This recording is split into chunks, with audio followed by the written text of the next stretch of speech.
So that was at the point where, like I said, I'd finished secondary school, as had pretty much all my friends, and some people had started college. There were other people who were, figuring out what they wanted to do, maybe working, maybe taking a gap year. But because the vast majority of us had stayed in Dublin that year, we all kind of came together on a Friday night to go here. And War wasn't strictly an LGBTQ club night, but it was. I mean, it was run by, I think it was run by three people, two of which were queer, and the vast majority of War's club goers were queer as well. So while it didn't strictly advertise itself as that kind of space, it really was one. And I suppose this was a time when secondary school was over and all my friends, whether they were queer or not, were either starting to come out or just starting to come into their own and be themselves a bit more. Because I think you're kind of free from those conformist shackles of secondary school. So it was a fun place for us to go and have no inhibitions and just kind of let loose. And I think that's what kept us coming back week after week. Hello, I am Kay Anderson, and you are listening to Lost Spaces, the podcast that mourns the death of queer nightlife. Every episode, I talk to a different person about a venue from their past, the memories they created there, and the people that they used to know. Rory Boyle is the host of Queer Ear, a podcast that shines a light and spills the tea on unexplored queer issues.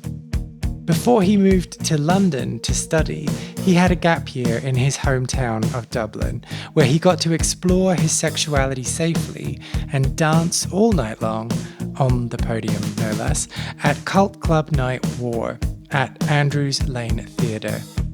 We caught up to discuss the weird etiquette with bathroom attendants, conversations that happen in the smoking area, and favourite Spice Girl songs.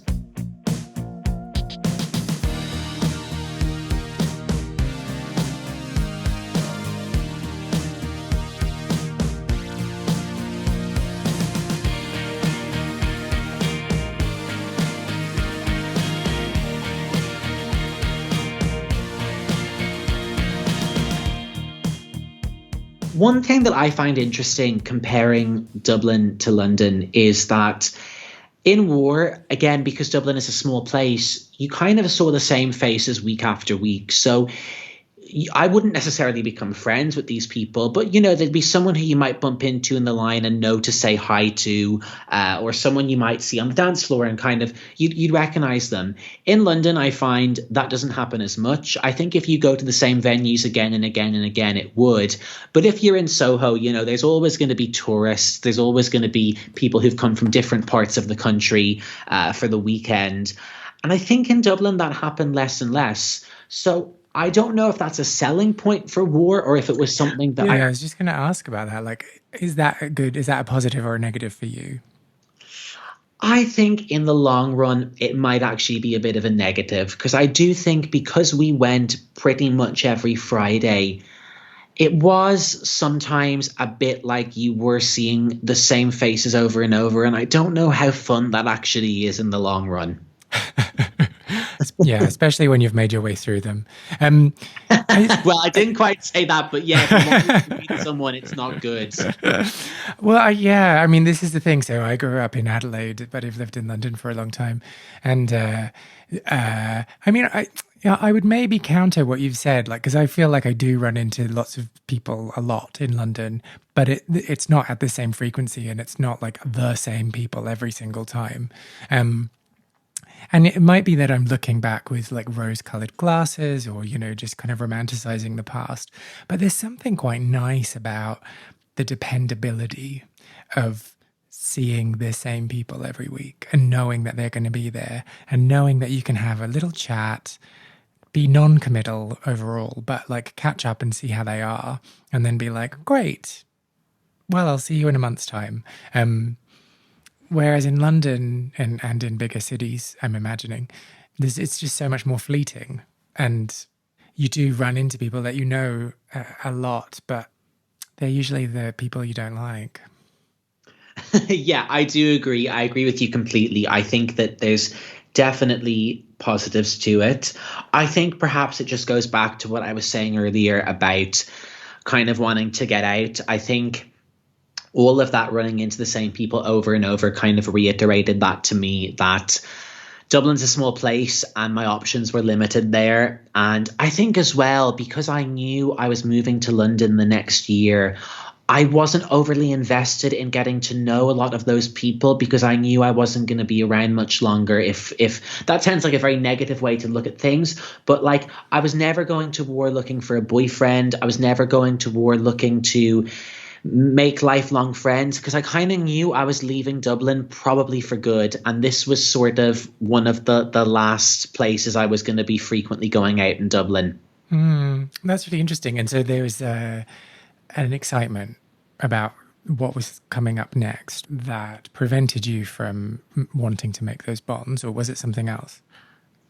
I think it probably was that. I mean, I remember, I should say, two of my, oldest friends at this point, they both met their first boyfriends at war. So my friend Andrea met, well, who is now her ex-husband at war, and another friend of mine, he was in a very long relationship with someone he met there. And I remember having a conversation with them one time where I kind of said, I'm so happy for you guys that you're meeting people here, that you're forming these connections with. But I felt like that was a bit pointless for me in terms of a romantic connection because I knew I was jumping ship.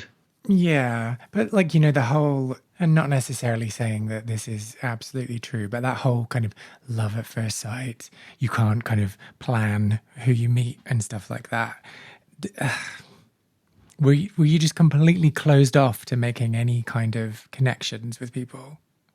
Oh no, definitely not. I mean, there was definitely a lot of lust at first sight, and war was definitely the first place where I had my first one night stand. It was a lot of like first experiences, but I think, I've gotten a lot of life advice from Miss Wendy Williams, and one thing that she always says on Oh, is she not cancelled?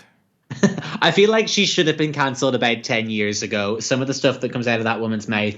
But I will say, during the pandemic, one thing that I did enjoy doing was going back and watching old compilation clips of Ask Wendy, which is where she gives advice to her audience. And her advice is always terrible. It's always like the worst possible advice you could ever give someone ever.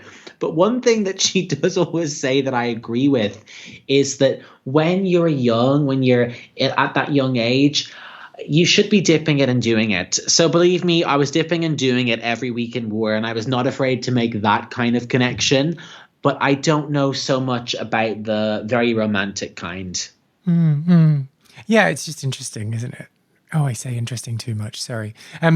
Let's circle back then to talk about one night stands. And you've just let slip that your very first one night stand was at war. That's right, yeah. Please elaborate. Right, let me think. I'm trying to think about this whole story.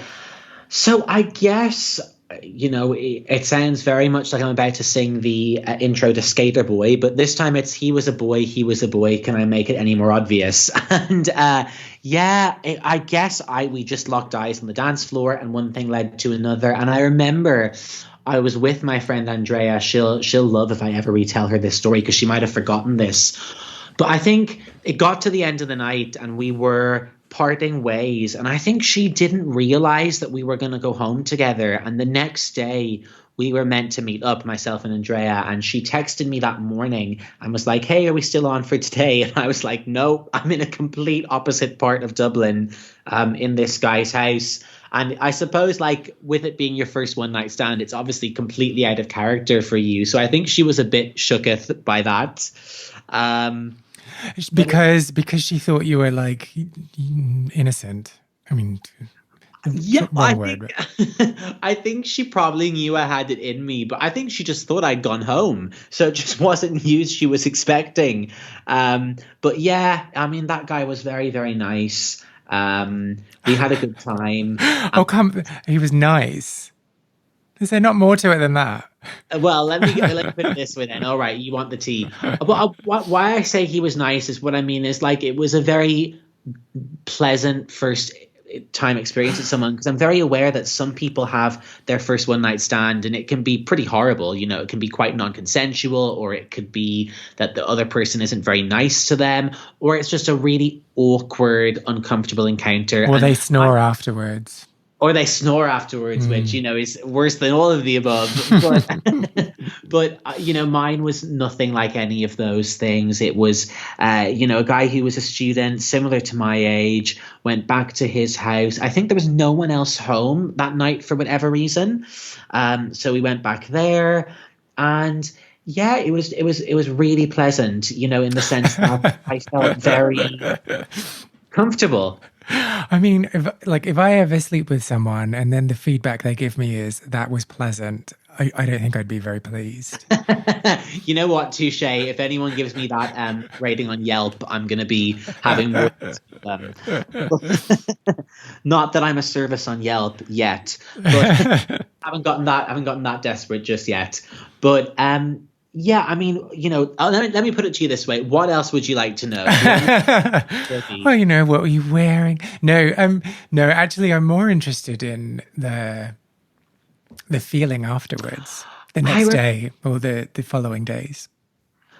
I remember, you know, like I said, it was obviously out of character for me with it being my first time doing that. So I do remember there was like some awkwardness about telling friends, but there was no shame or anything like that. I didn't feel embarrassed by it. And War was very much a place where you were able to let your freak flag fly. So there was lots of stuff like that going on. And I think people weren't shocked when, you know, I ended up doing that. And in the days that passed, yeah, I felt absolutely fine about it. You know, I was happy it happened. The sex was good. And Didn't you say pleasant? It was pleasant. The sex was pleasant. Very, very much so. But I suppose it was maybe a taster of what was to come in London, because, you know, as I said earlier, I was living with my parents in my parents' house in Dublin at this point. So, you know, I was never really going to bring someone back there. And I suppose it was like that taste of freedom of what student life maybe was going to bring in a couple of months' time. Because it's so kind of liberating, isn't it? It's one of these things that you know, you find out when you're a teenager that these things happen and people have sex and then never see each other again. And I'm making massive assumptions because you grew up in Ireland, which has a strong religious culture. That, you know, you're kind of also taught like that's wrong and you shouldn't do that, and you should, you know, only ever have sex with someone who you're married to or in a long-term relationship with. So there's something kind of exciting and thrilling about doing that for the first time. Yeah, well, it's interesting what you said about Ireland, because I suppose I should say that one thing that's quite interesting about my childhood is I went to the first non-denominational primary school in the country. So I'm one of the very few people from my generation that had no religious upbringing, especially not in terms of my school life whatsoever, at least at a primary school level. So I think that probably shaped the lack of religion in my life. And I never had any sort of Catholic guilt or anything like that. My sisters went to Catholic school. Yeah. And that's like the most fun bit of being Irish, isn't it? Well, I don't know about that, but it's interesting because when I had a friend come and visit me, one of the friends that I would go to war with when I was living in London and a student, he was hanging out with a bunch of my uni friends. And one thing he said to me that was really interesting was he said, wow, everyone is so much more open about sex. And obviously, I didn't really know much different because they're my only uni friends. They're the only uni friends I'm ever going to have. And his were in Dublin. But I do actually feel like that now in hindsight when I think about conversations I'd have with my British friends or my friends that live in the UK about sex. They would be a lot more blunt and frank than with my Irish ones. And I think Catholicism has to play into that. Yeah, I find it really fascinating that the two countries are so similar in so many ways, um, but so very different at the same time. Oh God, that was such an empty thing to say. Sorry. The No, other not at thing, all. Not at all. the other thing that I wanted to ask about one night stands, and not specifically linked to this pleasant fellow, but just in any, is what is your etiquette if you run into them again? I'm never going to live down that pleasant thing, am I? Strike it from the record. No. Um, my etiquette if I run into them again. I mean, it's probably very different now than it was then. But having said that, I haven't had a one night stand in a while. Oh no! Oh yeah, of course. So, Yeah. I'm trying to think. I mean, did we run into each other again? Yeah, we did. Because, like I said, you'd see all the same faces at war, and I actually think we were really normal with each other. Like it was very nonchalant. The whole thing. It was just a hello, and there wasn't too much more to be said. I mean, I'm sure we kissed on the dance floor again at some other point when we were both fucked. But I think that now, when approaching that kind of situation, I don't know, maybe in some ways I'd be a bit more awkward. I mean, I was in a long-term relationship for a lot of my 20s. I'm coming towards the end of my 20s now. So I haven't done the whole one-night stand thing in a while. And I think I'm now kind of readjusting how to do all that again. Mm-hmm. Obviously, in COVID times, that is highly unencouraged. Or discouraged rather. So I don't really know what my approach will be. I'll get back to you on that one. Okay, but you're not the kind who's like, oh, I didn't see you, I'm just going to ignore that you exist. Only if the person was an absolute dick. But going back to Miss Wendy Williams, one other thing that she's taught me is that, like, if and I actually believe this. I think once you're grown, once you've made it past like the awkward teen years, and maybe once you've got to your mid-20s, if somebody was a dick to you on a one-night stand or on a date or whatever, I think you should be able to kind of articulate that and say that to them in the moment. And that's kind of what I would practice now, is if I ran into somebody who really didn't treat me right in one of those scenarios, I'd let them know. Yeah. I mean, and that's quite an absolute. Like, if someone is a dick, then they're a dick. But if someone is just bad. Do you mean bad in bed? Yeah. Oh, God, that's a difficult one, because I feel like if someone's bad in bed... like, you don't just... You wouldn't be like, oh, by the way, that was shit. See ya. I'm not that cruel, no. So then when you run into them, what do? It's like, oh, hi. Yeah, I think I'd say hi, because you don't owe them anything. You know, it's not like from saying hi, you're going to have to then get undressed and go back to theirs. Oh, don't you? Has no one ever told you this? Oh, man, that's where I've been going wrong. Let's talk off mic later. I mean, I think that is when it's the most awkward, when they had a really good time, but you didn't. Yeah, I agree. And I think emotional intelligence is such an attractive quality to me. And I think that it's so strange, I think, when somebody can't tell that you didn't enjoy whatever sort of encounter that you had with them. I know we're all guilty of mixing signals sometimes, or not quite reading the room, but it is majorly awkward when you had bad sex or went on a bad date with someone and they just can't gauge that. I mean, it's kind of flattering at the same time, but yeah, it's like, oh God, how do I extricate myself from this situation? Well, we're just so lovable. That's the thing. You and I. Yeah. Can't totally blame the public. Yeah. I mean, yeah, you can't blame them for wanting a bit of this. And so I don't know if we actually got to the end of you describing what a night out at war entails. So I know we got there. What happens during the night? What happens during the night? Well, I used to do this really disgusting thing and I normally, think that this world should be a judgment-free zone, but I'm actually giving you permission to judge this. I used to order 3 Jaeger bombs and put them all in one glass and down that drink in one go. Now, if you gave me money to do that now, I don't think I would. I think I'd probably vom halfway through. So the night would start with us hitting the bar and me ordering the Rory special, which was 3 Jaeger bombs, 1 glass. Well, and that's your that's as soon as you get in, that's what you're doing. I'm pretty sure that was like a ritual. I mean, I definitely did that every night that we went there. And they had gender neutral toilets there. No, sorry, I'm still on this yoga bomb thing because you did give me permission. Swiftly change.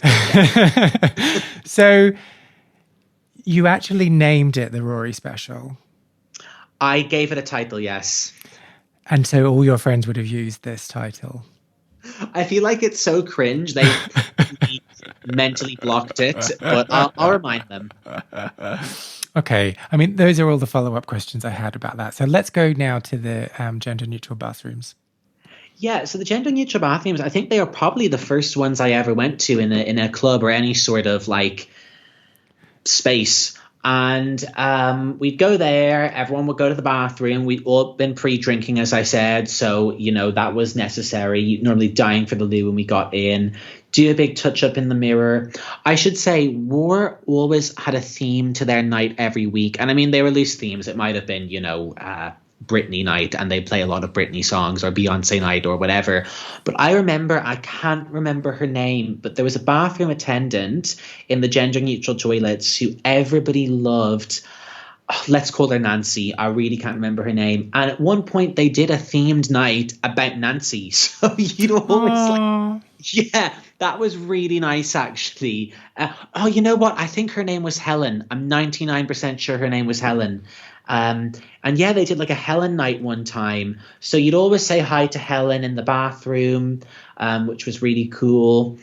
And then I guess one thing I loved about the venue, Andrews Lane Theatre, because when Andrews Lane was no more, War did move to another venue, but it didn't really work in this other venue, and War is no more now for whatever reason. But when it was at Andrews Lane Theatre, there was this giant podium on the dance floor, which everyone used to get on. I mean, the gays love a podium, let's be honest. Yes, yeah.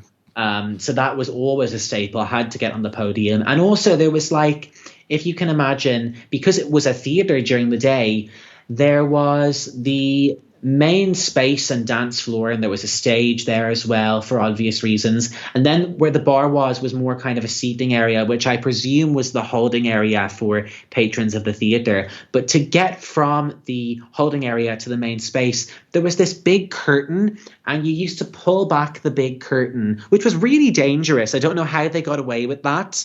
I don't know how more people didn't like fall into the curtain and fall over, but it was so cool because when you pulled back the curtain, you just pulled it open to this huge dance floor and like lights and music. So that was a really fun part of the night every time.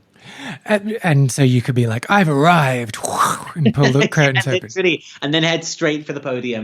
But were there ever any times when you couldn't find where the curtain split? I'm sure there were many times where that happened. And I probably repressed those embarrassing memories, to be honest. Well, you were on a mission. So that's something that you wouldn't let get in your way. To the podium. Exactly. Can we talk about, I want to talk about the podium, but can we talk about toilet attendants? So I grew up in Australia. There was never toilet attendants in any club that I went to in Australia. And I remember coming to London and just being like, what? Like, this person has to stand in the toilet all night long? Yeah, it's a very strange thing. I did not realize they didn't have them in Australia. I've never been to Australia before, but I would love to go. But yeah, I mean, I guess it's to combat drug use in some ways and antisocial behavior in the bathrooms. But I mean, I don't know if you lived in the UK at this point. I mean, there's been a lot of shenanigans in these toilets that I don't think are prevented by the attendant being there. I know Cheryl, the singer, got in a lot of hot water in 2002 for her escapades in the bathrooms. But that was because of the toilet attendant. Exactly. So I don't know if this always works. It's just I just find it really weird. And I would just Like, I mean, when I first moved to London, I was really poor. I had no money. And I'd just be like, what? You want me to pay you money because of, I've used the toilet? What? Just use it, and then just would avoid going to the toilet so I wouldn't have to feel guilty about not tipping this person who was standing there with perfumes that I didn't want to use. Anyway, that's my issue, not yours. No, it's an awkward issue. I never have cash on me either because, I feel like especially in recent times, we've become a very cashless society. And so I genuinely never have anything for the toilet attendant. So it's very rare they get a tip from me. I'm definitely not their favorite customer. It's definitely a dying profession, if you ask me. So yeah, enough about that and my obsession with people who spend all night in a damp place. Podium. Podium. Oh, God. So this podium, how big was this podium? Not that big. I mean, I don't know what you're picturing, but it was this circular podium that had a rail on it that went all the way around. So a rail around it, or you mean a pole? I mean, so if you can imagine, it was like a circular platform, and there was a rail along the edge of all of it, so you couldn't fall off it necessarily. Oh, where's the fun in that? Well, you had to kind of crawl into it, and people used to sit on the rail and hang off the rail. Again, I do not know where health and safety were in the running of this venue, but I wasn't complaining at the time. And it was definitely a place to get your slut on. So that was it was just a huge selling point in itself. And, again, not trying to generalize, but I am that kind of gay, as are many, that loves attention. And if you wanted attention, Podium was stop number one. Okay. And so with the podium, so my thing, I mean, obviously the podium is a great place to be because you've got that defined space. People aren't pushing up on you unless some drunk Yahoo comes along and decides that they want to get up there with you, which is the most annoying thing ever. The sad part is, though, I was probably you're the drunken Yahoo. Well, I don't know if I go as far as saying drunken Yahoo. I think that's a very Aussie phrase. I'm just going to put that out there. But I think if I'd had the Rory special, I probably would have been one to avoid on the podium. Well, yeah. So how many, would you get to have it by yourself, or would there just be people all crammed up on there? Oh, I mean, having it by yourself was unheard of. The dream. The dream, the absolute dream, the end goal, the destination, the cultural reset. But it was never going to happen because I feel like it was just this coveted spot. And as far as I remember, security would intervene if it was overcrammed. But that rarely happened because they just didn't really care. So you didn't have moves that would make people that were on the podium with you feel uncomfortable and then get off. Again, I'm sure I probably did. I don't think it would have been intentional. So you can see how I manage competition when I'm on a podium. Just hit them with my butt, fling my arms around, make them feel like they're in the way. So that's all right, a tip. I'll take some pointers, yeah. Oh, God, it's been so long since I've been on a podium. Well, when this all comes to pass, I'm sure we'll be on a podium again. I should probably just build a podium in the house. That's what it's come to. Yeah. Oh, people who have stripper poles. I mean, I shouldn't call it stripper pole, but, that a sports helps pole to differentiate it from other types of poles in their house. Those ones that you can get that are retractable. I just do not know how people have that much faith. I know that's always freaked me out a bit. And I think you could actually, on a more serious note, couldn't you really hurt yourself? Yeah. But even you just how could you ever relax enough to use it properly? Yeah, I don't know. That takes some certain disposition that I don't really have. Or some super lithe and light body who isn't used to breaking things. True, true. Okay, so you get onto the podium. Do you dance all night long? Yeah, I mean, I will say, so I think I mentioned earlier there was three different people that ran War, and I think they all DJ'd every night, I'm pretty sure. One of them was called Sarah. I think the other one, I think his name is James O'Neill, and I'm pretty sure that he is a musician and is very much a queer artist. I think he's done a lot since War in terms of music. And I cannot remember the third guy's name for the life of me. But they used to all DJ, and we did spend a lot of time on the dance floor. We really liked the music they played there. I mean, one thing I remember really distinctly is War is the first place I ever heard Goodies by Sierra in a club. And I love that song so much. I mean, let's talk about an underrated banger. I don't think that song gets enough love these days. And so I remember hearing that and singing every word. I remember they used to play the Circuit remix of Blow by Kesha, which if you haven't heard that, after listening to this, get on your Spotify account and look that up, because it takes that song to a whole other level. And we had a dance to that song. That's how much we loved it. And they used to play it every week. So I loved that. And I also remember one night they ended with Say You'll Be There, which is my favorite Spice Girls up-tempo, just saying. Oh, you said Spice Girls up-tempo. Does that mean that's not your favorite Spice Girls song? Yeah, well, I think the Spice Girls' best song is probably Viva Forever. I think it's such a great song. Or Goodbye, I think, is also really, really good. But I think if we're going for a dance floor song, Say You'll Be There does the job. So you're that kind of mushy kind of guy, right? I love a good ballad. I'm also very, very, very hardcore Spice Girls fan. So that has something to do with it as well. Okay.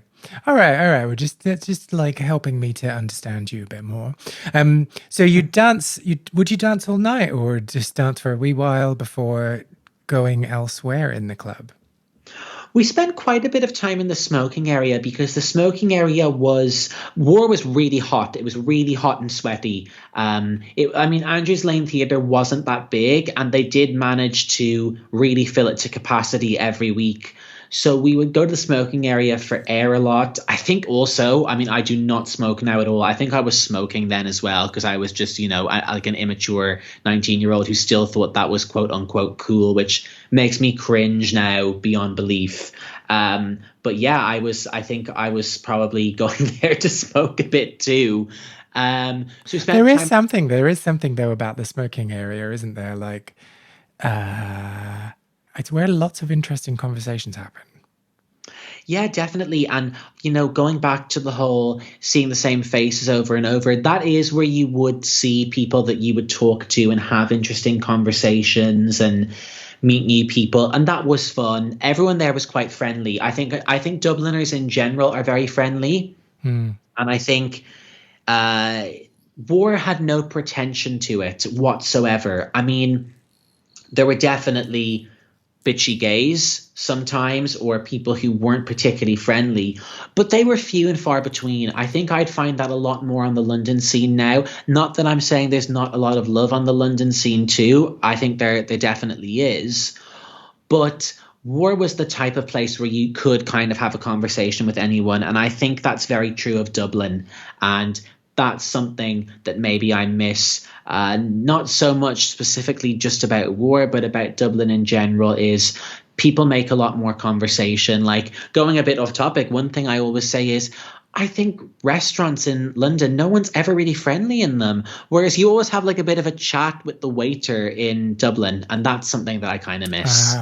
Yeah, I wonder, because people say that about like anywhere that's not London within England. Serving staff and shop assistants are very friendly. So it's just London, really. What a cold, miserable city. I agree. I mean, anywhere I've been in the north of England has been like the complete opposite. And it's a shame, really. It's funny though, I feel completely naturalized to that now. So whenever I go anywhere where someone's nice to me, I'm like, what do you want? What's the Why are you talking? Why are you asking me these questions about my day? What's going on? And so what happens when you're in the smoking area and Blow by Kesha comes on? That is what you call a gay emergency. Uh-huh. And where if you were wearing heels, you will be so desperate that you will kick them off to run inside. Bearing in mind there were steps up to the entrance. But no, it's funny you do say that, because I do remember if we did hear a song we loved, I've got lots of memories of we'd run back in to get on that dance floor. And I have one particularly enthusiastic friend who would have made sure that we all did that. And is it like, get off that podium, it's my turn? Or do you just make do with the space you find? Look, in one of those situations where, it is literally life or death, you make do with that space. Podium is the ideal end goal, but it's not the be all and end all. You just want to be on the D floor throwing out those shapes. Did you just say D floor? I did. You can see that if you want. I haven't copyrighted it yet. Okay. All right. I mean, because, dance floor takes so long to say. Exactly. I think it gives you a bit of edge as well. But also, I mean, it makes me think of a floor full of dicks. Oh God, I didn't actually think of that. But Ward, to be fair, was usually very true of that statement. Oh, a proper D floor. No, there was, to be fair, there were people of all genders and identities there. And like I said, it was a really accepting place. And I think that was definitely reflected in the type of people that were there. I can't think of any circumstance ever where I saw a fight break out or I saw anyone get particularly rough with someone else. It didn't have that vibe to it at all. But so you left Dublin about 7 years ago. Yeah. Was there a big blowout, let's have the final night at war, or was it just a kind of quiet? Stopped going. Well, we did go to war for my last night in Dublin before I left. We definitely did. But I suppose everybody else was staying in Dublin. So it was kind of my last hurrah, but I also knew that obviously I'd be back. And I'm sure I must have gone back to war once I moved to London. It's been so long, I don't really remember a lot of this. But what happened in the meantime was that War switched venue. So Andrews Lane Theatre is now a luxury hotel. And for a while, War moved to another venue in Dublin called the Button Factory. And the Button Factory is actually a really nice venue. There's lots of gigs held there and lots of other club nights. But it's much more modern. It's a lot newer. And I think War's aesthetic didn't really suit the Button Factory. There was no podium. There was no... I know. I'm glad I got a gay gasp there, because believe me, I had one when I walked in for the first time. I mean, what is the point in even leaving the house? No curtain to pull back to the dance floor. They still did serve the Rory special, so that got them a few points. But I definitely feel like War suffered in moving venue. I just think it didn't have the same feel. And I also think in recent times there's been the closure of a few other queer venues in Dublin, and Dublin doesn't have a big queer scene in general, but it's smaller than what it was when I lived there, which in some ways is strange because Dublin's a lot more liberated now. And in the time that I left Ireland, there was a referendum on marriage equality similar to the vote in Australia, thankfully, that passed with, quite an overwhelming majority of yes voters. So while Dublin's become more accepting, it seems like the gay scene's gotten smaller, and maybe War got a bit lost in that as well. I don't really know what happened to it in the end, other than, like you said, it finished in 2015. But I think the venue change definitely made it suffer. And I remember going to the new venue, and I don't really have any particularly amazing memories of nights spent in that venue. Aww. Yeah. So the last night before you left London, do you remember that? Are there any memories attached to that night? I think, even though I was moving to London and I haven't really looked back since, I think that because I have parents in Dublin and other family and friends, I always knew I would be back in some way, shape, or form. So it wasn't maybe as big of a move as, let's say, you moving from Australia to here, which I imagine, obviously I don't know how emotional that was for you, but geographically it's obviously a lot bigger of a move. So I felt comfortable and confident in it being, the right move for me, and that my last night in war wasn't going to be my last night in war ever. Oh, okay. So no tears. You've got no tear story for me. No tears, just like Ariana, no tears left to cry. I didn't feel totes emotion, if you want me to be really honest. Well, what a letdown. I'm here to exploit your suffering. Maybe if they played Goodbye by Spice Girls, that would be tears, but that didn't happen. Did you ever go to war at Andrews Lane Theatre?